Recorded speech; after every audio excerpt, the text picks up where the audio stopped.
Alors, mais c'est intéressant tout ce qui s'est passé parce que en fait, on voit depuis d'Israël, bon, avant, et le Seigneur nous parlait de Gethsemane. Gethsemane. Et comment pour allumer la lampe, parce que c'est fort, on a besoin justement, sans huile, on ne peut pas allumer la lampe. Il faut obligatoirement avoir de l'huile pour allumer la lampe. Et la lampe se produit elle vient de l'olive. Et l'olive doit être écrasée vraiment afin qu'on puisse avoir vraiment pressé afin que ces huiles, on peut récupérer et on peut le mettre dans le temple. C'est tout le temps et dans la menorah, dans le temple, le tabernacle, le lieu saint, il y avait toujours le chandelier allumé tout le temps parce que l'huile, elle est toujours. Et là, quand je sais pas, il y a une image, on a passé évidemment pour le monde d'Olivier et on s'est dit, bon, on ne voit pas vraiment ce qu'il y a là-bas, mais il y a un moment que j'avais une image très, très forte et c'est quand j'ai vu Jésus rentrer à Gethsemane.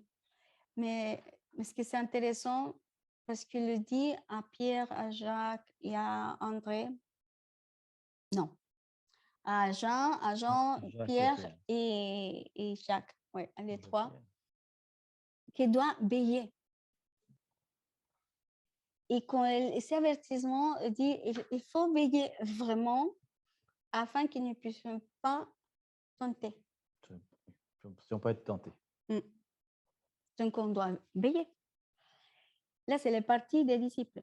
Mais le moment que Jésus rentrait là, il y a toujours cette question pour moi, pourquoi le Seigneur dit la parole qu'il a transpiré le sang. Une larme de sang. Et là, c'est une question que je posais depuis longtemps. Il y a un moment que quand j'étais à Israël, je m'ai montré ça et ça. Parce que à ce moment, je n'avais pas compris qu'on parle justement de l'huile et l'importance de l'huile qu'elle a récupérée en ce moment. Parce que déjà, elle avait l'huile. On va expliquer pourquoi. Mais c'est la fin pour allumer, parce que lui, il a la lumière. Et pour y aller à la croix, parce qu'elle doit être vraiment la torche qui va allumer la torche du monde entier, parce que lui, il a la lumière, il doit avoir l'huile. Mais là, avant, il a passé pour Gethsemane. Et qu'on voit les façons comment presse l'huile, on a eu, parce que c'est ça, on a eu beaucoup de pressoirs là-bas, mais on s'est dit, mais comment ça marche? Comment est-ce qu'il se passe là? Et qu'on a vu sur Internet comment c'est le processus.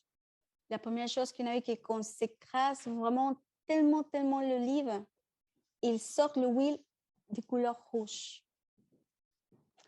Pour dire que ces moments-là, le Seigneur vraiment il est vraiment crassé dans sa vie, il est mort pour faire la volonté du Père, pour y aller à la croix. Et c'est tellement suffisant l'huile qu'il a coulé en ce moment pour allumer jusqu'à aujourd'hui dans nos vies. Et là, c'est puissance parce que il y a des psalmes on a parlé, je sais pas, du week-end dernier, justement pour le temps qu'on va voir en ce moment. On voit qu'il y a l'obscurité, qu'il va arriver l'obscurité. Et en plus de ce passage, il dit la nuit tombe en ce moment. Et le Seigneur amène, Jésus amène à tous les trois intimes. Parce que c'est intéressant que ce n'est pas le passage par ce moment-là, c'est un passage qui nous parle aujourd'hui, à nous aussi. Mais la différence, c'est que est déjà la lumière, elle est déjà le huile aussi, mais on doit passer aussi ensemble pour ces pressoirs, pour avoir vraiment des huiles pour allumer notre lampe. Enfin, un instrument spécial sur l'huile, de toute façon. Oui, on va faire ça parce que c'est Ouais. Il y a beaucoup. On vous laisse avec Mhm. une réflexion. laisse- Pourquoi il y a 3 personnes qui viennent avec lui, pas 11. Après, on va voir. Pourquoi il s'endorme, pourquoi il leur dit ne dormez pas pour ne pas être tenté. Mhm. Parce que plus tard, il va dire que dans les derniers temps, il faut en fait, Veiller. veiller. Et le mot veiller n'est pas le mot veiller de veilleur, mais le mot prendre sur son sommeil. C'est-à-dire comme le mot jeûne, privé de nourriture, c'est privé de sommeil. Il dit dans les derniers temps, il faudra prendre réellement sur le temps de son sommeil. Réellement, il dit prendre sur le temps de son sommeil pour prier. Donc, il ne dit pas de veiller au sens des veilleurs. C'est la seule fois dans la Bible où il va dire ça. Parce qu'il leur fait un rappel à ça. Dormez moins, soyez un peu plus réveillés, passez plus de temps avec moi. C'est ça qu'il dit en fait. Et puis en effet, le coup du pressoir, c'est vrai qu'il fait 3 fois le pressoir et on sait que les 3 fois, il y a une fois c'est pour faire l'huile de la lampe, la deuxième fois c'est pour faire l'huile d'onction et la troisième fois c'est pour faire l'huile de parfum. Donc on voit l'onction, le parfum et la lampe, c'est 3 trucs de Dieu. Et puis aussi, puisque à Hanouka, on avait enseigné, vous vous rappelez, ils mettent de l'huile en hauteur, très très haute, sans savoir qu'ils commémorent la naissance de Jésus, parce qu'il est conçu à Hanouka en fait. Et les sacerdotes déchirent leurs vêtements, ils les trempent dans l'huile, et c'est les vêtements des sacerdotes déchirés qui sont trempés dans l'huile qui font la lumière qui est très très haute, comme Jésus déchire ses vêtements, vous vous rappelez. Donc, sans savoir, ils commémorent en fait le déchirement des vêtements. C'est très fort, hein, la symbolique de l'huile. Il y a quelque chose de très puissant, et on va voir un petit peu là. Ce sera un enseignement à part, c'est tellement puissant que Mais ce que là nous amenait justement à aujourd'hui, et ça tombe très bien parce qu'on va faire ce week-end. Et ça, c'est fort parce qu'on dit, le Seigneur sait, non? Il connaît tout. Mais ce qui est intéressant parce qu'on avait parlé les armes de lumière. Et finalement, c'est l'arme qu'on doit utiliser en ce moment. Notre verset presque favori, Romains 13. 11, 12, Romains 13, 11, 12, c'est celui qui est sur la page de main quand vous vous connectez. C'est un verset qu'on connaît bien qui dit « Cela importe d'autant plus que vous savez en quel temps nous sommes. » Enfin, j'espère qu'on sait en quel temps nous sommes. C'est l'heure de vous réveiller, encore, enfin du sommeil, j'aime bien ce truc, hein, car maintenant, le salut est plus près de nous que lorsque nous avons cru. Les phrases sont toutes fortes. Hein. Cela importe d'autant plus, c'est l'heure de vous réveiller enfin, car maintenant, le salut, c'est qu'il donne vraiment des... Il insiste vraiment là-dessus. Il dit, la nuit est avancée. Ah bon? Le jour approche. On sait tout ça. Hein. Donc, il dit, dépouillons-nous des œuvres des ténèbres et revêtons les armes de la lumière. C'est fort, ça. Il y a des armes de la lumière. C'est la seule fois qu'on voit ça, que Paul dit ça. Donc, on va parler aujourd'hui de 3 armes de la lumière. On va les faire une par une. Et on va avoir 3 types de... On peut dévoiler un peu le sujet. Il va y avoir 3 types de lumière. Il va y avoir le chandelier. Il va y avoir la lampe. Et la dernière fois, c'est la torche. La torche. La torche. Parce que c'est impressionnant que Jésus, il est tout. Il est tout à la fois. Tout à la fois. Et on va voir la différence un peu subtile des trois trucs. On connaît un petit peu, on sait où on met un chandelier. Ici, on sait où on met une lampe. Et on sait où on met une torche. Quoi. Et on l'utilise comment? 3 trucs différents. Et il nous dit, on se rappelle quand même qu'il ne dit pas que à la fin des temps, il y aura 50% des gens qui vont être sans huile et 50% avec de l'huile. Il dit que dans l'Église, dans le peuple de Dieu, il ne parle pas du monde. Voilà. Il va être dans le sommeil. C'est-à-dire qu'il y a 50%, il y a 50% de vierges, hein, il dit. Hein. Donc, dans l'Église des derniers temps, il y a 50% de l'Église qui va être complètement endormie, 50% seulement qui est réveillé. Le monde, bien sûr, c'est autre chose. Hein. Et donc, voilà. Parce que c'est ça. Donc, il y a moitié-moitié. Donc, voilà. La question aujourd'hui, vous êtes de quelle partie? Donc, 2 choses. Quelle est votre lampe? Quelle est votre huile? Ouais. C'est 2 questions qu'on va essayer de résoudre. Et on sait que, comme il disait tout à l'heure en préambule, qu'une lampe sans huile ne brille pas, bien sûr. Même si tu mets une lampe avec de l'huile et que tu n'as pas de feu, ça ne brille pas non plus. Donc, on voit qu'il y a 2 choses. Il y a l'huile et le feu. Le feu, un peu, c'est la lampe, et l'huile, c'est un peu la veille, qu'on peut dire. Quoi. Et on voit que Jésus, quand il passe à Gethsémanée, il est écrasé, il est pressé, puisque Gethsémanée, c'est le lieu de la presse, exactement. Et en plus, il va passer par l'épreuve du feu. Hein, donc après, parce qu'après, il va passer par une épreuve du feu quand même. Tout ce qui va passer juste avant la croix. Donc, quand il est sur la croix, en fait, il peut accomplir parce qu'il est en même temps l'huile et le feu. Quoi. Il est passé par les 2 épreuves. Donc, dans nos vies, on doit passer par des écrasages d'huile, mais ce n'est pas toujours suffisant. Il faut aussi passer par le feu après. Hein, c'est vrai pour le vin. Le vin, il faut écraser les raisins, mais on cuit le vin après. Et puis le pain, c'est pareil. La farine mélangée avec de l'eau, on la pétrit, on l'écrase, mais on la brûle après. Donc, c'est important de se rappeler ça. Et on sait que Jésus, ben, c'est l'image du chandelier. D'ailleurs, il le dit dans Apocalypse. C'est le chandelier à 7 bras, bon, pour plein de raisons, mais il est surtout au centre du chandelier. Il est la partie la plus haute. Théoriquement, il y a une partie dans la menorah qui est plus haute que les autres. Hein.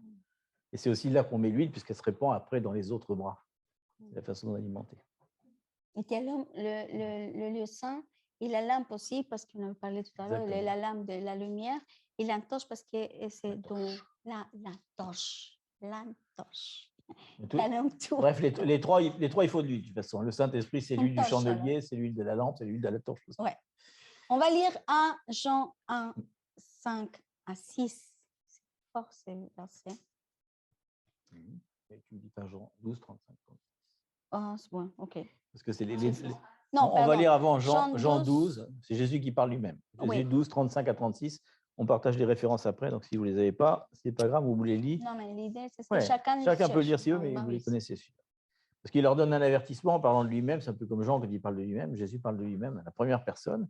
Jésus leur dit, la lumière est encore pour un peu de temps au milieu de vous. Il dit, je suis encore au milieu de vous.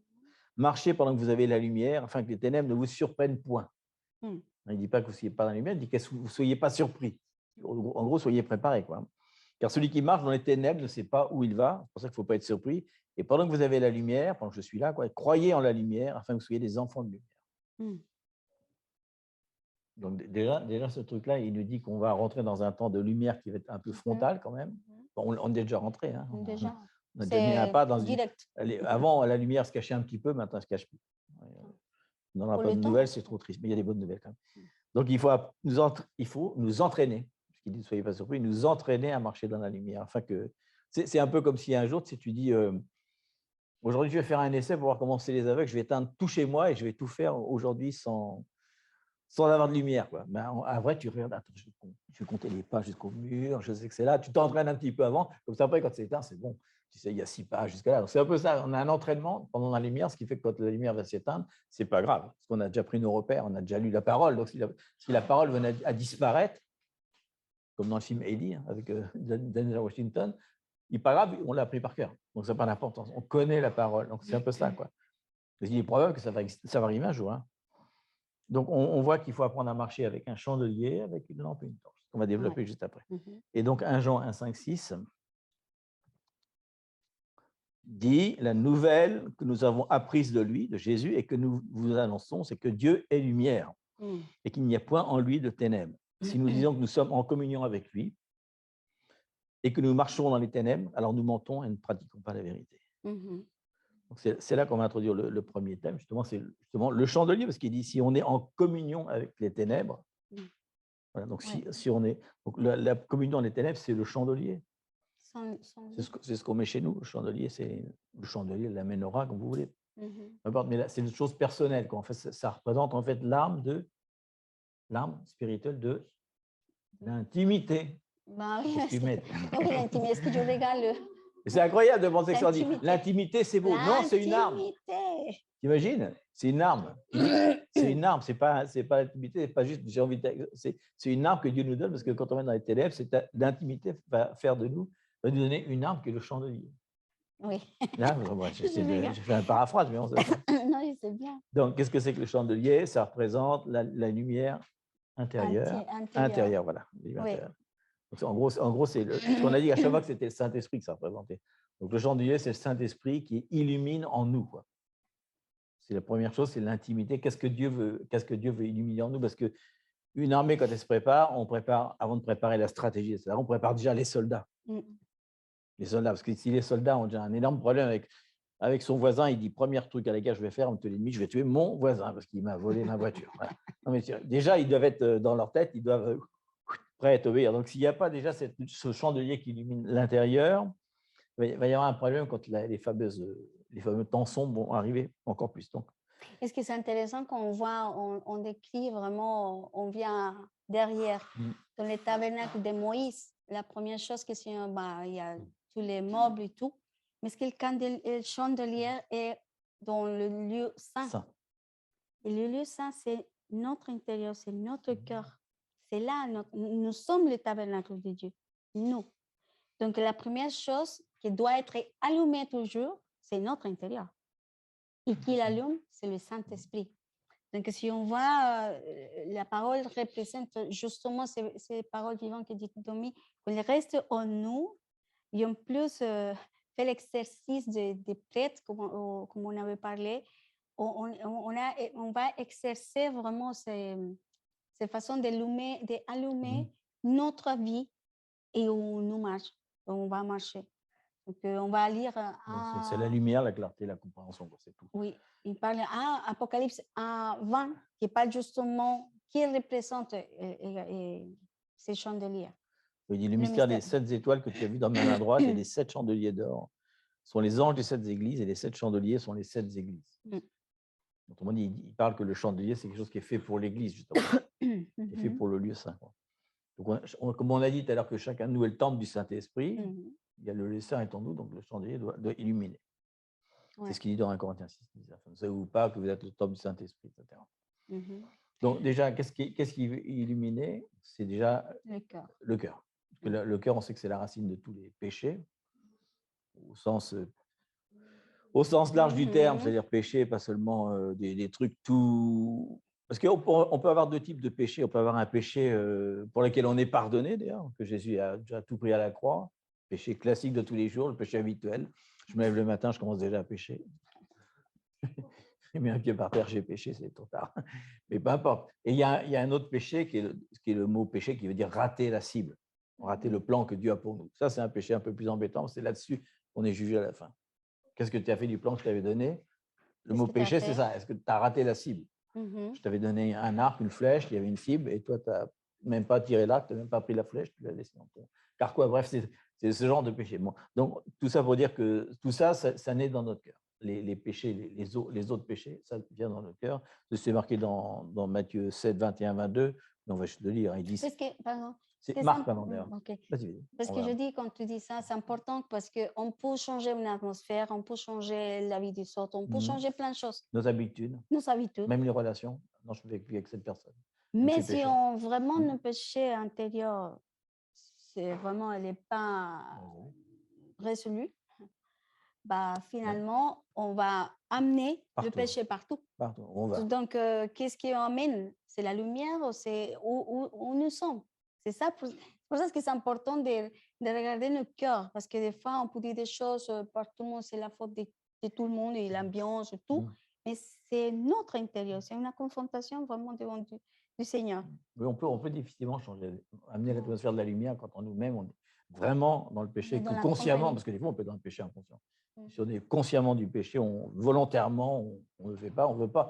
On dit « je ne veux pas l'éliminer ». Vous vous rappelez, Jésus dit que c'est du dedans et du cœur que viennent tout, les mauvaises pensées, les adultères, il va du petit au plus grand, les meurtres, les vols, les impudicités, les cupidités, les méchancetés, la fraude, le dérèglement, le regard envieux, la calomnie, l'orgueil, la folie. On peut en rajouter, puisqu'il dit que l'idolâtrie, c'est pareil. C'est Matthieu, c'est Marc 7, 21, 22. C'est Jésus qui dit ça. C'est Jésus qui le dit. Exactement. Marc 7, 21 à 22. Car c'est du dedans, c'est du cœur des hommes que sortent les mauvaises pensées, les adultères, les impudicités, les meurtres, les vols, les cupidités, les méchancetés, la fraude, tricher aux impôts, le dérèglement, le regard envieux, la calomnie, l'orgueil et même la folie. C'est fou, hein? Tant pis. Tant pis. C'est une bonne nouvelle. Il dit que c'est du dedans. Vous êtes le temple du Saint-Esprit, vous avez l'Esprit Saint, je vous donne le chandelier pour illuminer tout ça. Maintenant, tu peux dire, ouah, à l'intérieur, tous les péchés que j'ai. C'est tout. Je m'arrête là. Je suis un pécheur, mais je suis déjà pardonné. C'est pas grave. Je crois que c'est pas ça. Donc, autrement dit, notre cœur, qu'est-ce qu'il nous dit finalement quand je dis ça en rigolant? Le cœur nous dit qu'on va bien. Oui, tout va bien. Je vais bien, tout va bien. On a toujours raison, c'est toujours la faute des autres. Ouais. Et du coup, on n'a pas besoin de changer, parce que c'est la faute des autres. Parce que les autres m'énervent, parce que les autres se font la chose avec moi, donc c'est pas la faute. Alors, en fait, c'est normal qu'on dise ça, parce que c'est notre cœur qui nous trompe. Ah ouais, c'est ça. Notre cœur nous fait croire que tout va bien, parce qu'on sait qu'on veut toujours résister au changement, parce que le changement, c'est pénible, c'est jamais agréable. Ça produit des super bons fruits, mais malgré tout, c'est pénible. on va aller faire des travaux dans notre maison, mais si ça pouvait se faire du jour au lendemain sans casser la cuisine, par exemple. Ça, c'est bien. Pas Maintenant, 15 jours dans le... Non, il il faut faut que ça aille faire tout de tout. suite, tout de suite. Ouais.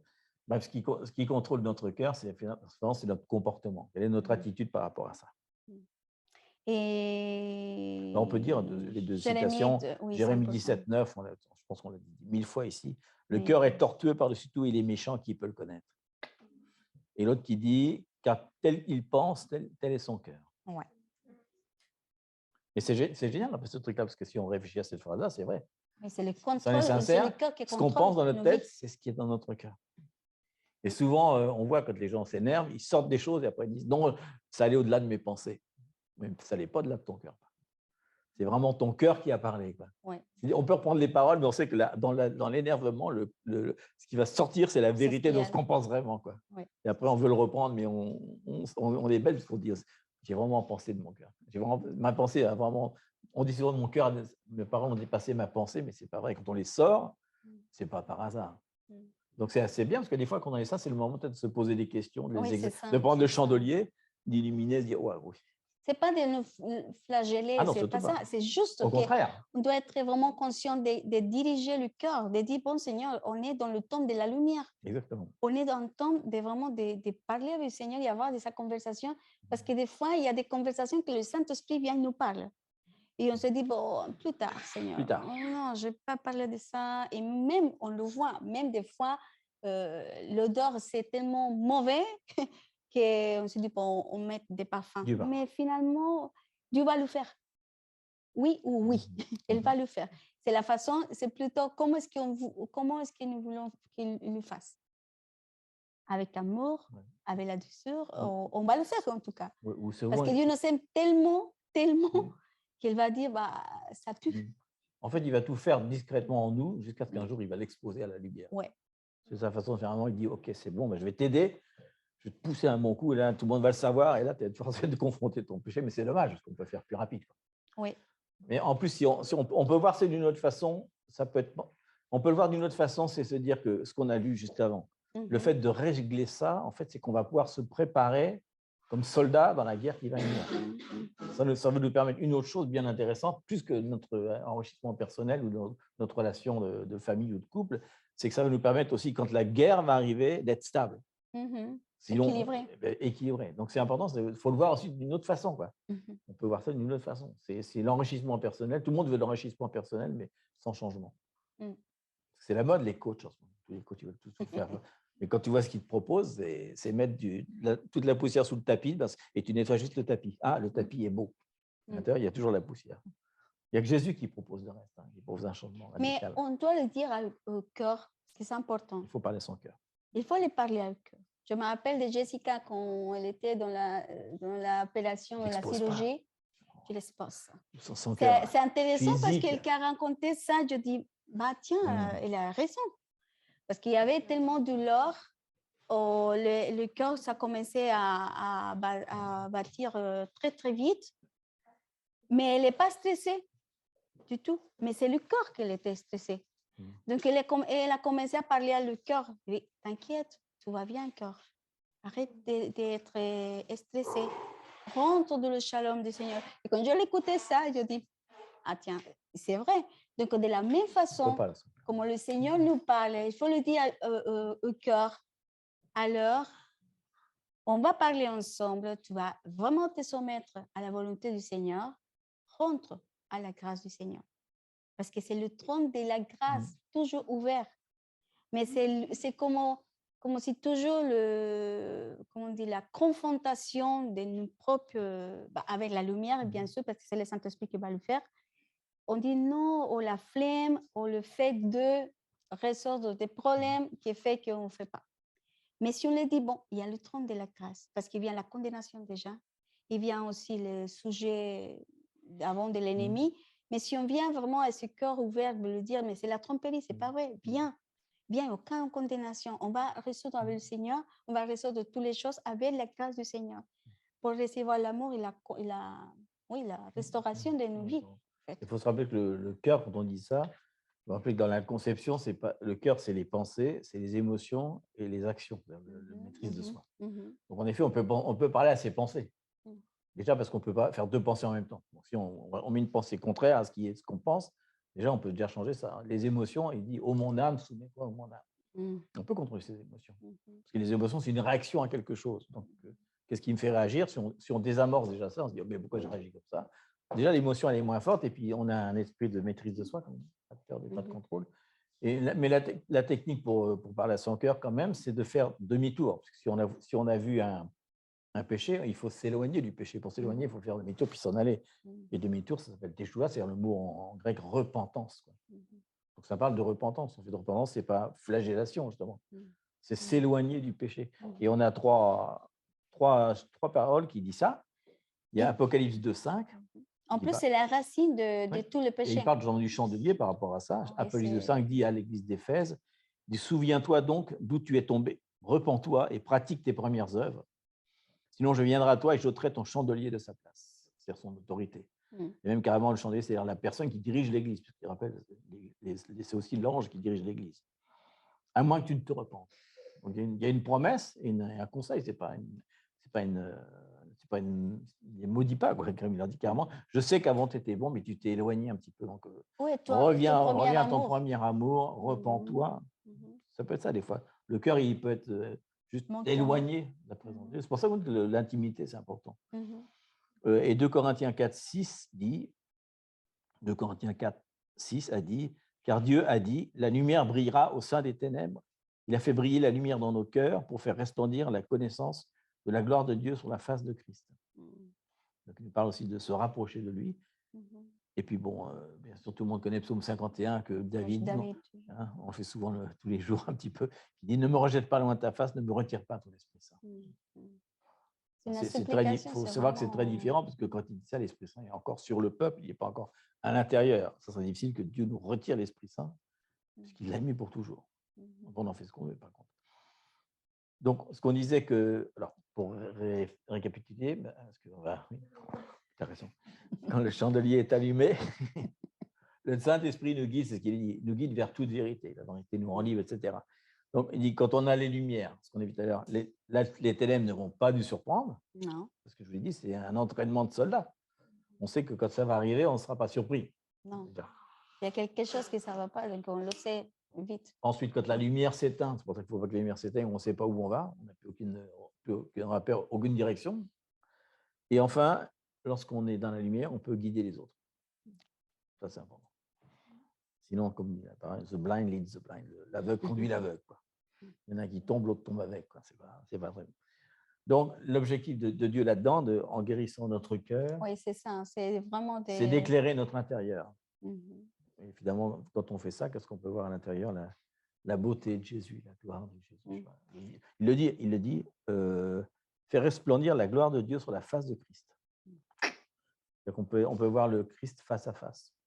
Et en plus, on peut refléter la lumière de Christ, parce que c'est lui, c'est le reflet de lui en nous. Et là, c'est ce qui a fait vraiment Jésus qu'on a marché, parce qu'il était un homme comme nous. Des fois, on dit, ah non, mais est-ce que c'est Jésus, le Fils de Dieu? Mais il est marché pareil que nous. La différence aujourd'hui pour nous, dans ce moment-là, évidemment, le Saint-Esprit, il est avec Jésus. Maintenant, le Saint-Esprit, il est avec nous aussi. Donc, on peut faire exactement, et plus, parce que Jésus a dit qu'on ferait plus. Pourquoi? Parce que lui, il était glorifié. Il est glorifié aujourd'hui. Donc, sa gloire se manifeste au milieu de nous. Donc, quand il y a cette intimité, déjà, il faut commencer par là. Et quand on est dans sa intimité, qui s'est passé avec Jésus, il marchait partout et tout le monde le suivait. Et la lumière, elle est partout. Elle arrivait et la lumière s'approchait. Parce qu'elle est vraiment dans l'intimité du Père, toujours, elle savait qu'elle fait. C'est pour ça que pour lui, aucune surprise de nous vivre. Pour lui, c'est la même chose, une petite fourmi qu'une grande montagne. Mais il n'y a pas vraiment de temps, il n'y a pas même des grades. C'est vraiment simple. C'est de rentrer à sa présence, de chercher, de faire sa lumière. C'est pas pour moi, toujours quand je vois le lieu saint, c'est la première chose qui allume. Et c'est à notre intérieur, va allumer notre intérieur. Et il y a des choses qu'on ne savait pas où il vient, par exemple. Et pourquoi il y a des comportements qu'on a parlé, on doit y aller à la racine. mais c'est le Saint-Esprit. Si on est vraiment en sa communion avec lui, le Saint-Esprit toujours nous va amener à la vérité. Donc là, c'est le chandelier. OK? Nous sommes des chandeliers, chacun de nous. Ce n'est pas exclusif, c'est pour nous tous. Après, elle a raison de ce qu'elle dit, parce qu'il y a un mythe des fois, ou une mauvaise compréhension, je dirais, qui pense que comme Jésus est né sans la nature pécheresse, si on peut dire, parce qu'il n'est pas né de l'homme, il ne pouvait pas pécher. Mais ce n'est pas vrai. C'est pour une autre raison qu'il est né comme ça, on pourra en parler en renseignement, mais il a le même ADN, sinon il ne serait pas né. Il n'avait pas l'ADN du ciel, il avait l'ADN humain. Mais oui, du ciel aussi, mais c'est différent. Mais il pouvait dire ce sens-là, il est dit qu'il apprenait l'obéissance. Il a pris Il était forcé d'apprendre l'obéissance et quand il reste au truc, ils viennent le chercher et tu reviens à la maison, etc. Il a appris l'obéissance. Donc Jésus pouvait tout à fait pécher. C'était tout à fait possible. Ça, il ne l'a pas fait parce que sans arrêt, il prenait la décision. Il était guidé par l'Esprit, puis surtout, il prenait beaucoup de temps avec son Père. Donc c'est un exemple pour nous. On ne peut pas dire que non, Jésus, c'est facile pour lui, c'est Jésus. Ben non, Jésus, jusqu'à ce qu'il ait son corps glorifié, ce n'était pas facile pour lui non plus. D'ailleurs, sinon, il n'aurait pas souffert. On l'aurait battu, non, il ne sent rien. Non, il a souffert, exactement. Il ne pouvait même pas porter la croix, il est tombé comme les autres. Il avait un corps tout à fait comme le nôtre. Deuxième, on a dit, c'est les lampes. Oui. Bon, ça, les lampes, c'est facile. Alors, c'est les lumières dans la maison. C'est la maison. Donc, c'est quelle arme spirituelle? C'est plus l'intimité, c'est la communauté. Donc, c'est la communauté. Dans la maison. Ça aussi, c'est une arme. D'être en communauté, c'est plus facile pour se battre. Hein. C'est sûr. Hein. Le Saint-Esprit, il guide donc. C'est ce qui amène la lumière, le ministère, la famille, le service. Oui, voilà. Tout ce qu'on fait pour les gens. Tout ce qu'on fait pour les gens, c'est vraiment, c'est pour ça que Jésus est montré devant tout le monde. Il a allumé. Et en plus, Jésus a dit, on ne peut pas, on va le lire en fait. Ainsi, Matthieu 5, 14, 16. Tu te rappelles, tu l'as écrit? J'ai oublié. Décidément. Matthieu 5, 14, 16. Il dit, vous êtes la lumière du monde. Une ville située sur une montagne ne peut être cachée et on n'allume pas une lampe pour la mettre sous le boisseau, dans le lit, quoi. Mais on la met sur le chandelier, elle éclaire tous ceux qui sont dans la maison. Que votre lumière luise ainsi devant les hommes, afin qu'ils voient vos bonnes œuvres et qu'ils glorifient votre Père qui est dans les cieux. C'est vraiment les œuvres qui montrent la lumière du Seigneur. C'est la manifestation de l'œuvre qui glorifie le Seigneur. C'est ça, sa lumière, c'est l'arme. Ce qui veut donc dire que ce qu'on a dit avant, les ministères, le service, tout ça, c'est pour faire des œuvres préparées d'avance et glorifier Dieu. Comme il faisait bien attention dans Actes au début, vous avez vu que dès qu'il est mort, Jésus, tout de suite, ils ont eu la puissance. Hein. C'était instantané. Et à chaque fois, ils étaient là, ils étaient forcés de lutter à chaque fois contre les gens qui se prosternaient devant eux. Non! Ça me portait malheur, c'est Dieu qui doit être glorifié. C'était toujours, ils faisaient tout pour glorifier Dieu, ils n'oubliaient pas de le dire parce qu'ils avaient trop peur. Ils avaient cette crainte du Seigneur que s'ils disaient que c'était leurs propres œuvres, ils seraient comme de certains qui ont vécu ça et qui ont été morts sur place. Donc, c'était puissant. Ils connaissaient très, très bien ça, quoi. Donc, ce qui veut dire que toute cette lampe qu'on a, heureusement, on a cette lampe, les dons, les opérations, les ministères, tout ce qu'on fait, etc. C'est les outils qu'on utilise si on fait des pour outils le Seigneur. Dirigés vers les autres, on peut dire vers la maison. Déjà, les dirigeants vers la maison du Seigneur, c'est nous, le peuple de Dieu à l'intérieur. Mais ils sont juste là pour glorifier. Pour exercer, c'est pour glorifier Dieu, c'est pour amener la lumière dans le corps de Christ. Quoi. Ce qu'on fait là en ce moment, c'est ça. On essaye d'amener la lumière dans le corps de Christ. Juste pour glorifier Dieu. Pour multiplier les dons, les talents. Tout ce que le Seigneur nous a donné pour faire l'œuvre du Seigneur et glorifier son nom. La lampe, c'est ça. Chacun doit exercer son don, son talent et l'utiliser pour le corps de Christ. C'est important. Et rappelons-nous toujours à chaque fois qu'on est, plus que donner la lumière juste pour donner la lumière, on est dans une préparation d'armée. On s'est préparé personnellement, maintenant on prépare une armée. De chacun étant lui-même guéri, on peut préparer une armée.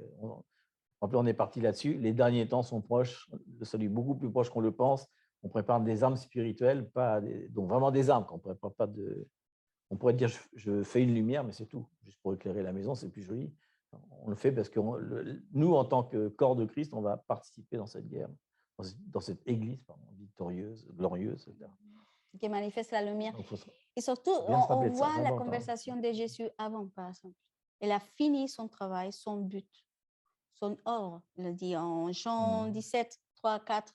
Il y a la conversation du Père de Jésus qui dit, bon Seigneur, je finis tout ce qu'il m'avait donné, je partageais, je t'ai glorifié en tout ce que je fais. Donc, c'est maintenant glorifier en moi. J'aime bien ce Jean 17, on aime tous le Jean 17, c'est notre truc. Ouais, 15, 16, 17, c'est des trucs ça s'appuie beaucoup. Et il dit ça, il dit, or la vie éternelle, on va regarder ce mot-là, c'est qu'ils te connaissent toi, le seul vrai Dieu, et celui que tu as envoyé, Jésus-Christ. Je t'ai glorifié sur la terre, j'ai achevé l'œuvre que tu m'as donné à faire. Tellement on devrait dire exactement la même chose aux autres. Parce qu'il dit que celui qui confesse le nom de Jésus a la vie éternelle. Et tout le monde a cette conception musulmane qui, eux, quand on a la vie éternelle, c'est que plus tard, quand ils sont morts, ils vont au paradis, il y a des vierges qui les attendent. Et pas du tout. La vie éternelle, ça veut dire qu'on est passé de la mort à la vie. Donc, le jour où on accepte Jésus, on était mort. On reçoit la vie, et la vie éternelle, elle commence maintenant. C'est tout de suite. Parce qu'il le dit, la vie éternelle, qui commence maintenant, c'est de connaître Dieu. Si tu connais Dieu et Jésus-Christ maintenant, tu es déjà dans la vie éternelle. Tu as déjà commencé l'éternité. Parce que si, en plus, nous, s'il revient très, très vite, on va tout de suite être glorifié, on est tout de suite dans la vie éternelle, on ne va même pas mourir. On va rester vivant tout le temps, on ne va même pas connaître la mort. On change d'état, simplement. C'est pour ça qu'on accélère en plus tellement pour qu'il revienne plus vite, parce qu'on n'a pas besoin de mourir. On ne va pas ressusciter, mais c'est génial ça. Donc, c'est intéressant de voir qu'en tant que corps et communauté, en tant que maison aussi, des familles, chacun il y a un don, un talent, il y a tout pour glorifier le Seigneur. Donc ça, on parle de la lampe. La lampe, c'est pour la communauté et la maison. C'est l'arme. Donc il y a deux. Vous imaginez la force, déjà l'intimité, plus la lampe, on commence. On s'approche à être plus. Alors après, si tu sors de la maison, tu ne peux pas prendre ta lampe et l'amener. Il n'y a pas assez de câble. Petit. Il n'y a pas assez de câble. Donc, il faut prendre une torche. Bien sûr, maintenant, ça n'existe plus vraiment. On a d'autres choses pour faire ça. Mais non, ça existe encore. Mais une torche avec de l'huile. Ça existe. C'est de l'envoyer, ouais. Oui, c'est ça. Avec ça. Mais nous, on va prendre la torche, puisqu'on reste à l'époque de Jésus. Mais non, si tu entres la cave, voilà. La torche. La torche, c'est pour allumer plus fort. C'est quoi la lumière dans la ville? Pour vous. Comme dimanche. Oui. On va amener la lumière dans la ville. On met notre torche. Et l'arme spirituelle, c'est quoi? C'est la grande commission. La grande commission. Parce que là, c'est dirigé vers les autres, carrément. C'est plus vers la communauté des frères et sœurs, c'est vers la communauté des futurs frères et sœurs. Ceux qui vont venir demain, là. Donc la prochaine fois, on n'aura pas cette chaise. Désolé. 2 Pierre 1, 19. 2 Pierre 1, 19. Alors ça, j'aime bien ça. J'aime beaucoup aussi. 2 Pierre 1, 19. 2 Pierre, c'est toujours génial, d'ailleurs. 2 Pierre 1, 19. Hein, pas de 1 à 19. 2 Pierre 1, 19. Il dit, et nous tenons d'autant plus certaine la parole prophétique. Il parle de la Bible, en fait. La parole prophétique à laquelle nous faites bien de prêter attention, comme à une lampe qui brille dans un lieu obscur jusqu'à ce que le jour vienne apparaître et que l'étoile du matin se lève dans vos cœurs. Voilà, sacré Jésus. Matthieu 5, 14. Matthieu 5, 14. Il dit, cette lumière est destinée à éclairer les endroits sombres. Non, il ne dit pas ça. Il dit, vous êtes la lumière du monde. Voilà, c'est là qu'il dit ça, la lumière du monde. C'est-à-dire que la lumière, elle est destinée à éclairer les endroits sombres de l'extérieur. Voilà. Et aussi amener la lumière à ceux qui sont dans l'obscurité, finalement. Ceux qui sont dehors, qui ne voient pas la lumière, parce qu'ils ne rentrent pas dans une église, ils ne voient pas la lumière, ils sont forcés d'être dehors, donc on sort cette lumière et on l'amène à l'extérieur. Donc, on est invité à...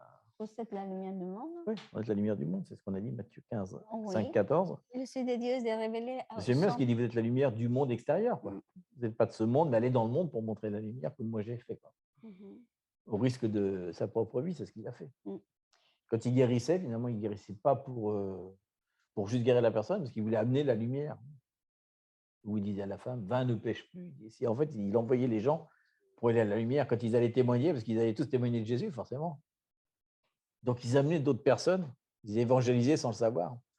C'est une évangélisation par le miracle, parce qu'à l'époque, c'était quand même pratiquement la seule façon de le faire. Nous, à la limite, on pourrait évangéliser différemment. On pourrait donner une Bible, la personne la lit sur la lumière. Mais c'est compliqué sinon. Est-ce que c'est intéressant de voir comment le Père nous fait une invitation, justement, à rentrer dans la lumière avec lui, à cette partie du plan de la restauration de toutes les choses. Et c'est lui qui nous invite. C'est bon. Parce qu'en plus, la parole dit que c'est lui, le Père, qui décide à qui va montrer son Fils. Et on est là ici parce que c'est le Seigneur qui nous a choisis. C'est bon. Et il dit, j'aime bien qu'il dit ça, il dit dans les derniers temps, il y aura une restauration de toutes choses. Toutes choses, oui. C'est puissant, ça. C'est-à-dire, c'est toute chose qu'il a créée, donc une restauration déjà de la famille, parce que la première chose qu'il a fait, c'est créer un homme, une femme, déjà. Restauration de l'identité de l'homme et de la femme. C'est-à-dire ce qu'on voit en ce moment, c'est contre l'identité homme-femme, déjà, c'est contraire au plan initial de Dieu. Et puis, plus le péché va dans ce sens-là, d'ailleurs, revient vers. Ils ont attaqué la famille, qui était le troisième plan de Dieu, après avoir créé l'homme et la femme. Ils attaquent la famille, mais ce n'était pas suffisant. Après, une fois qu'on a détruit la famille, on va détruire aussi l'identité de l'homme et de la femme. Comme ça, ils ne pourront plus se battre en famille, parce qu'ils seront tellement perdus. Mais la dernière chose, c'est qu'il a soufflé il a créé Adam en soufflant son truc. Donc, quand on pourra toucher à la génétique, comme ils font en ce moment, vouloir faire des enfants différents, vouloir faire une nouvelle race, en mélangeant même des animaux avec des hommes, là, il touche carrément à « je suis », Yahweh, à l'identité. Donc, c'est-à-dire que là, on sera vraiment revenu à l'attaque de ce que Dieu ne va pas supporter. Donc, on voit vraiment que ça avance, puisque tous les jours, on entend parler de génétique, de gens riches qui veulent avoir des enfants avec des yeux bleus, des mains. On peut le faire. Donc, quand on va commencer à attaquer ça, on va commencer à attaquer le principe même de la vie. Et on sait qu'on est vraiment dans les derniers temps. Et là, ça avance vite quand même en ce moment. Donc tout ça pour dire… C'est que les bonnes nouvelles pour Dieu. Les bonnes nouvelles, c'est la bonne nouvelle. C'est qui? Pour Dieu, c'est qui? Jésus. C'est Jésus, la bonne nouvelle. C'est lui, c'est une personne. Les bonnes nouvelles, c'est lui. Et c'est vrai que des fois, la personne de Jésus, les bonnes nouvelles. Des fois, on aurait tendance à vouloir évangéliser en disant les gens pour les sauver, toi. Pour les sauver. En fait, non. Ce qu'on veut leur annoncer, c'est Jésus. Quand ils connaissent Jésus, c'est ça la bonne nouvelle. C'est ça la bonne nouvelle. Être sauvé, c'est bien, mais être sauvé sans connaître Jésus, c'est pas très intéressant. Si tu peux arriver à faire connaître la personne de Jésus, que Jésus est amour, Jésus est paix, et qu'en plus il fait plein de choses, là c'est vraiment… les gens, ils ont une soif, ils peuvent plus… Comme les disciples ont connu Jésus réellement, ils n'ont pas pu s'en aller. Une fois que tu as connu Jésus personnellement, c'est terminé, tu as quelque chose dans ton cœur qui fait que tu t'éloignes pas. Ce n'est pas une simple connaissance, c'est pas une simple information, c'est une révélation, une connaissance intime. Parce que son Père nous révèle à Jésus. Donc Jésus, c'est vraiment la bonne nouvelle. Et la bonne nouvelle, c'est dans 3 étapes. Parce que des fois, on dit Jésus général. Mais non, Jésus, comme il est, non, comme il était, comme il est, comme il sera. Parce qu'il va venir. Ce n'est pas lui, Jésus, comme statique. Non. En fait, pour lui, il n'y a aucun temps. Le temps, ça n'existe pas pour lui. Mais nous, oui, il y a un temps. Qu'est-ce qu'il a fait? Qu'est-ce qu'il fait aujourd'hui? Qu'est-ce qu'il va faire quand il va venir? Je pense qu'on est dans un temps, c'est un temps où dans l'évangélisation, justement, on doit leur dire voilà qui était Jésus avant, voilà ce qu'il a fait, il a existé, etc. Maintenant, il fait encore des choses aujourd'hui, il est toujours vivant, mais attention, il va faire quelque chose. De plus. Je pense qu'à un moment, il faut aller vite dans ce qu'il va faire. Ouais. Pour que les gens soient des années à tourner en rond sur ce qu'il était, ce qu'il avant. Donc, et son plan aussi, ce qu'il a fait, ce qu'il fait aujourd'hui, ce qu'il va faire plus tard. Parce que si on n'est pas le futur, c'est ça le problème. Des fois, on s'est nué avec Dieu parce que dit bon, le Seigneur est là. Non, il va venir. Qu'est-ce qu'il va faire? Si on ne connaît pas ce que Dieu va faire et comment il va venir, bah, évidemment, c'est compliqué. Il n'y a pas de… Comment dire, on peut y aller à l'église, mais sans savoir que vraiment, elle va retourner, qu'elle va venir, qu'on va le voir vraiment face à face. Et qu'on parle ça aux gens qui ne connaissent pas, ils disent « Ah, c'est vrai ». Parce que pour eux, il y a des moments que… Ah, est-ce qu'on écoute, hein, on entend ça. Le monde va finir, c'est tout. Tout le monde va mourir, là viendra la catastrophe, on va venir, comment on dit, l'apocalypse. Et c'est bien qu'il vienne l'apocalypse. Mais c'est fini. Qui fait peur. Et on dit c'est fini. Et non, ce n'est pas fini. C'est le début des grandes choses. Donc on doit partager vraiment qui va faire Jésus aussi. Et là, par rapport à la bonne nouvelle, ça me fait penser à cette chanson de Jason Hampton qui s'appelle God Finds Us. Il dit c'est Dieu nous trouve. Et ça, c'est la bonne nouvelle. Il dit, il nous cherche, il nous a cherché, il nous a trouvé. Et éventuellement, nous aussi, on va le rencontrer. Et ça, c'est la bonne nouvelle. Mais ce n'est pas nous qui l'avons cherché, c'est lui qui nous a cherché. Ça, c'est ça la bonne nouvelle. En fait. C'est exactement ça. Quoi. Et Apocalypse 14. Oui, 14, 6, 7. J'aime bien, j'aime beaucoup ça. Il faut savoir aussi que dans cette fameuse grande commission au niveau de la torche qu'on va faire, il y a quand même quelque chose qui va se passer, c'est qu'on va avoir une activité angélique extrêmement puissante qui va nous aider, heureusement. On ne va pas être tout seul. Apocalypse 14. On n'est pas tout seul sur le terrain, ça c'est bien. Et Apocalypse 14, 6, 7 dit, il parle de ça d'ailleurs, il dit, je vis un autre ange qui volait par le milieu du ciel, ayant un évangile éternel. Ah, j'aime bien ça. Pour l'annoncer aux habitants de la terre, à toute nation, à toute tribu, à toute langue et à tout peuple. C'est oui, vraiment, il parle de ethnie, de gens, de langue, etc. Mais il dit qu'il y a un ange qui a un évangile qui va aider les autres à prêcher. Il y a un ange qui est là. Et le ange, qu'est-ce qu'il dit? Il donne 3 conseils. Il dit, craignez Dieu, donnez-lui gloire. C'est sa technique d'évangélisation à l'ange. Ouais. C'est ce qu'il dit aux gens. Imagine, il va dans la rue, il dit ça, craignez Dieu et donnez-lui gloire. Ensuite, il dit, l'heure du jugement est venue. Et adorez le Seigneur, celui qui a fait le ciel, la terre, la mer et les sources d'eau. Donc, on propose de faire ça comme évangélisation. Mais en fait, l'ange, il vient et dit, craignez Dieu, le jour du jugement approche, il faut adorer le Seigneur. Mais non, il y a c'est technique extrême, quoi. C'est vrai, ça dépend comment on peut le développer, mais c'est vrai. Hein? Mais c'est ce que fait l'ange. Parce qu'en fait, quand on dit… Oui, dans l'Apocalypse quand même. Le temps arrive… Dans l'Apocalypse, c'est plus tard. Oui, mais aussi, c'est la façon d'appeler aux gens. Et est-ce que c'est intéressant de savoir une chose? Ici, il dit qu'on voit un ange. Ben, les anges. Il y a les anges, des anges qui sont avec nous. Et les anges sont activés par la parole. Par la parole. Conforme à l'écriture. Si la parole sort de notre bouche, ils bougent immédiatement. C'est conforme, les anges exécutent. Donc, ils exécutent. Ils exécutent parce qu'ils soumettent la parole au Père qui lui-même donne l'ordre. Donc, il y a toujours un ministère des anges qui nous accompagne qu'on va évangéliser. Et si on commence à déclarer exactement comme le Père parle, il dit, ah oui, il faut y aller. Donc, c'est ça, c'est puissant, ça. Donc, parce on peut faire une version soft. Au lieu de dire craignez Dieu, donnez-lui gloire, on peut dire, c'est une autre façon de le faire finalement. On peut le dire différemment. Reconnaissez Dieu. Oui, reconnaissez Dieu. Retournez à lui. Parce qu'il y en a beaucoup qui sont. Il y en a aussi, vous avez rencontré beaucoup de gens qui sont déjà éloignés. Donc, ça peut être aussi retourner à Dieu. Voilà. Il est encore temps. Une récompense, c'est le moment de la bonté, de la bonté de Dieu. Voilà. C'est le moment de nous approcher. Oui, plutôt que de dire l'heure de jugement approche, ça veut dire l'heure des récompenses approche. Oui, c'est ça. Mais c'est la même chose. Et bien sûr, adorer Dieu, bien sûr. Toutes les créatures adorent déjà Dieu sans le savoir. Même le ciel, la terre, les sources d'eau.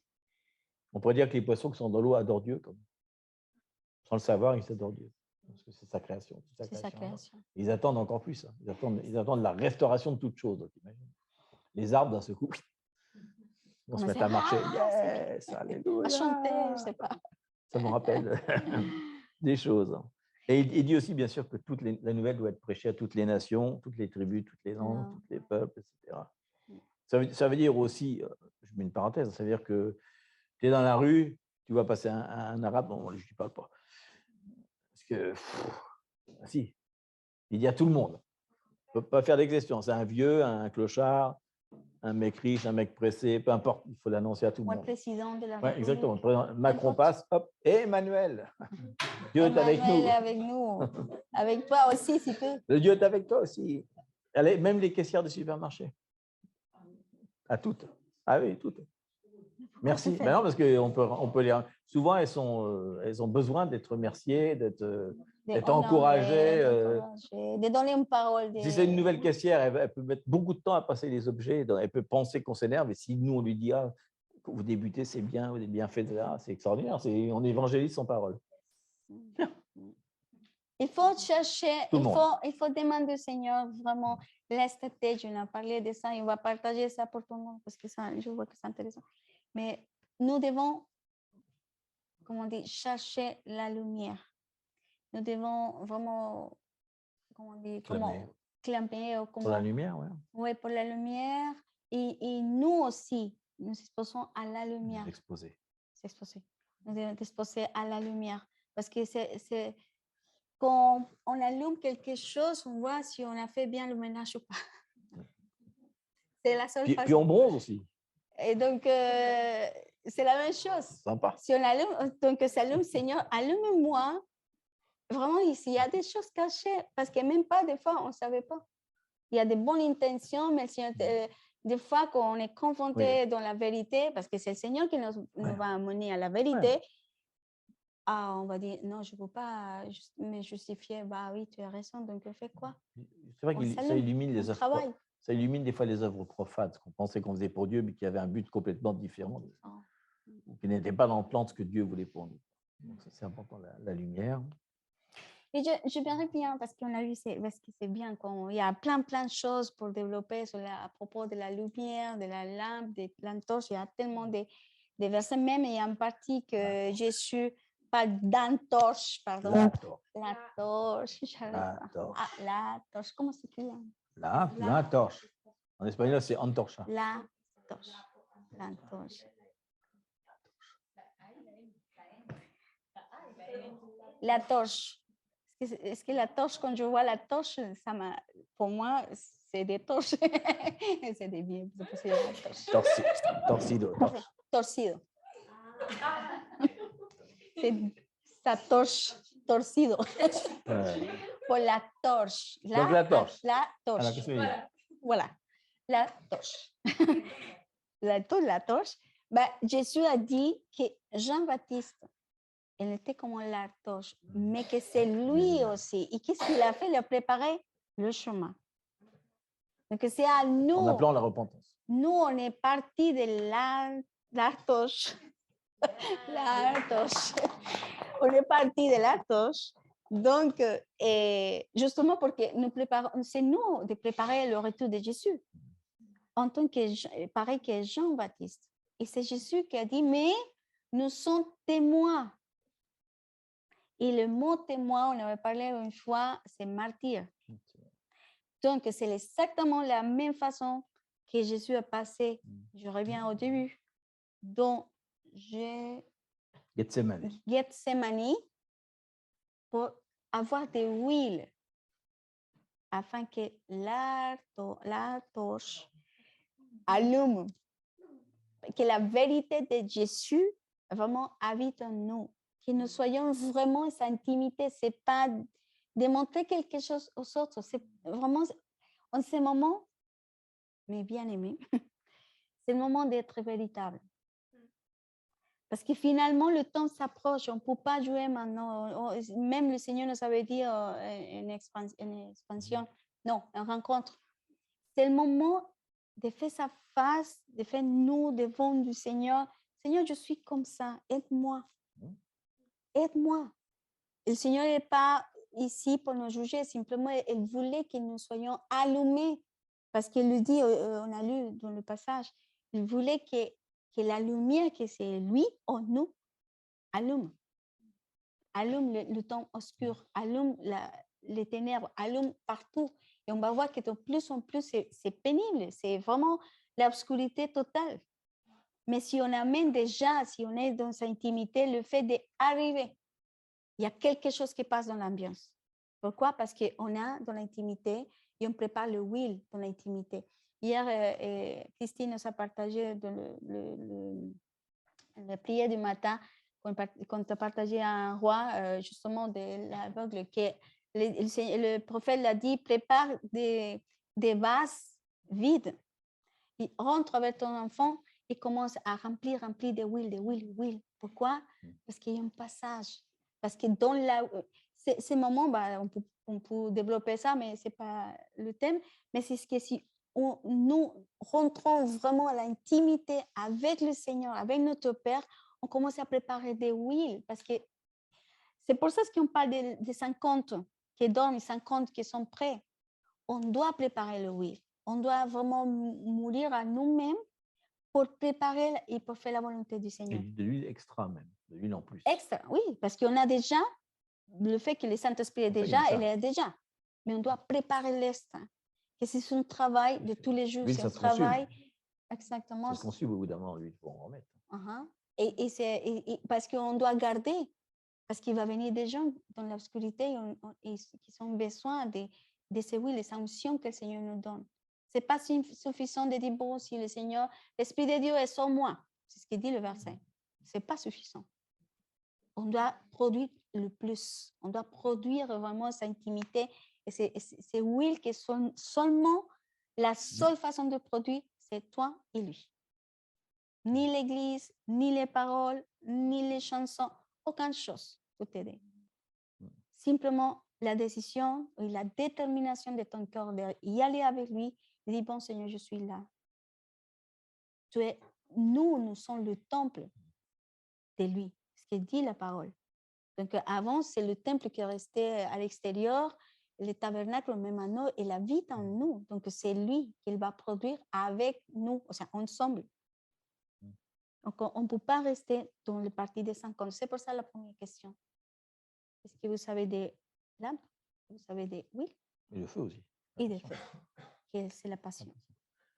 Mais le Saint-Esprit produit tout. Il va produire tout. Mais c'est de nos cœurs être disposés et de dire à notre cœur de dire, bon, ça y est, c'est fini. Tu ne conduis pas. C'est fini. Maintenant, c'est le Seigneur qui gouverne mon cœur. Je prends ma responsabilité devant du Seigneur et je te dis, soumets-toi. Soumets-toi. C'est lui qui gouverne mon cœur. Parce que c'est la tempête. On peut se justifier tout le temps. Et vraiment, on est dans ce temps. Et donc, le Saint-Esprit nous amène à aller plus loin. C'est une condition, c'est une décision. C'est comme ça. Et on peut revenir, juste pour rebondir là-dessus, on va revenir à ce conseil de Paul par rapport à l'Église, puisqu'il parle de l'Église. Hein, il dit, dépouillons-nous des œuvres des ténèbres. Dépouillons-nous, ça veut dire dépouiller, c'est le mot que tu utilises, c'est quitter les vieux vêtements, quoi. Quitter ses vieux vêtements, il dit bien des œuvres que l'Église fait, chacun individuellement, quoi. Ce sont les œuvres des ténèbres qu'on fait. On participe aux œuvres des ténèbres, sans s'en rendre compte des fois. Et revêtons ces armes de la lumière. C'est pour ça qu'il donne ce conseil. On change de vêtements, quoi. Mais il dit bien les armes des ténèbres, des armes des lumières, pardon, des armes des lumières. Il vaut mieux se revêtir des armes des lumières, c'est mieux, c'est plus facile. Et il dit bien l'auto-examination à l'intérieur de soi, le chandelier, avec la communauté, mais aussi vers l'extérieur. Donc, il faut prendre des armes. En fait, c'est les œuvres, on va faire les œuvres de la lumière. Ces fameuses œuvres qui ont été préparées d'avance, qu'on doit faire. Donc, c'est important, c'est un conseil. Il faut se rappeler que là, on prêche vraiment à l'Église, quoi. À l'Église. L'Église est encore dans les ténèbres. Il y a une chanson qui s'appelle « L'Église est endormie dans la lumière ». Dans les ténèbres. Elle est endormie dans la lumière. Elle n'est pas dans les ténèbres, mais elle est endormie dans la lumière. Elle ne fait rien, quoi. Finalement, la même chose. Et il y a deux versets, en fait. On va faire un mix. Psaume 43.3 et Psaume 36. Qu'on va déclarer tous ensemble, parce que c'est une proclamation, c'est une prière vraiment de cœur. On va répéter, c'est pas... On va lire... C'est un mélange, Psaume 43.3 et Psaume 36.9. On a mélangé les deux. Donc, on va juste dire la déclaration. Ça dit... C'est vraiment la déclaration ensemble et faire votre yeux. On va déjà la lire, puis on va la lire ensemble. D'accord? Oui. Oui. Oui, vous. Parce que vraiment, c'est une prière vraiment aujourd'hui. C'est pas parce qu'on va sortir demain ou ce qu'il va faire, sinon vraiment que soit cette décision de notre cœur de dire, bon Seigneur, vraiment, tu es notre lumière. On cherche vraiment ça. On aimerait vraiment avec le chandelier. La déclaration, je vais lire en entier déjà, c'est « Envoie ta lumière et ta fidélité ». C'est le psaume 43. Qu'elle me guide, qu'elle me conduise à ta montagne sainte et à tes demeures. L'autre psaume, c'est « Car auprès de toi est la source de la vie, par ta lumière, je vois la lumière ». C'est nous voyons, mais je sais. On fait ça. On déclare tous ensemble. Envoie ta lumière et ta fidélité. Envoie ta lumière et ta fidélité, Seigneur. Qu'elle me guide. Qu'elle me guide. Qu'elle me conduise à ta montagne sainte et à tes demeures. Qu'elle me conduise à ta montagne sainte et à ta lumière. Car auprès de toi est la source de la vie. Car auprès de toi est source de la vie. Par ta lumière, je vois la lumière. Par ta lumière, je vois la lumière. Amen. Ouais. On va fermer, on va dire, Seigneur, on te demande vraiment de préparer tes armées d'anges. Ils viennent nous aider, Seigneur, si on n'est pas suffisant, Seigneur. Amène du renfort, Seigneur. Je te prie, Seigneur, que chacun de nous, Seigneur, soit après ce temps-ci, Seigneur, commence à examiner, faire cette auto-examination, Seigneur. Tu vas nous préparer en tant que soldats, Seigneur, de la lumière, Seigneur. Soldats de cette armée grande que tu as préparée ici dans cette communauté, de cette extension que tu nous as demandé de faire, Seigneur. D'aller après toutes ces préparations, Seigneur, d'aller sur le terrain, Seigneur. Et on y va, Seigneur, en sachant que justement, maintenant, on est dans le temps de Dieu, qu'on n'est pas dans le profane, mais bien dans le saint, Seigneur. C'est pour ça qu'on a attendu ce moment-là pour être sûr vraiment qu'on allait faire tes œuvres à toi. Et prépare, Seigneur, ceux qui doivent être envoyés aussi, Seigneur.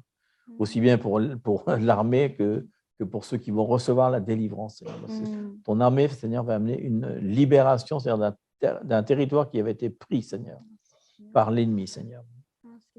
Et c'est toi qui nous donnes les armes spirituelles, Seigneur. On veut utiliser nos dons, Seigneur. Active d'ailleurs nos dons de discernement, nos paroles prophétiques, Seigneur, notre vision, Seigneur, mais aussi notre obéissance, Seigneur, à l'autorité, Seigneur, que tu as mis devant, Seigneur, pour cet événement, Seigneur.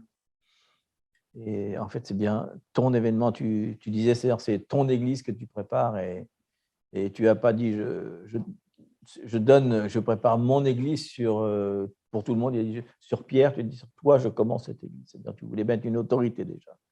Et comme Jésus était l'autorité des disciples, Seigneur, merci, Seigneur, pour ce principe d'autorité, Seigneur, que tu vas mettre en œuvre afin que l'armée soit efficace, Seigneur.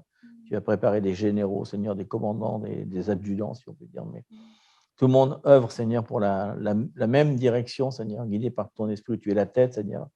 Et merci de tout ce que tu nous as partagé aujourd'hui, Seigneur, qui nous a illuminés, Seigneur. Ta parole est une lumière, tu le dis, ta parole est une lampe devant nous pas, Seigneur. Merci, Seigneur.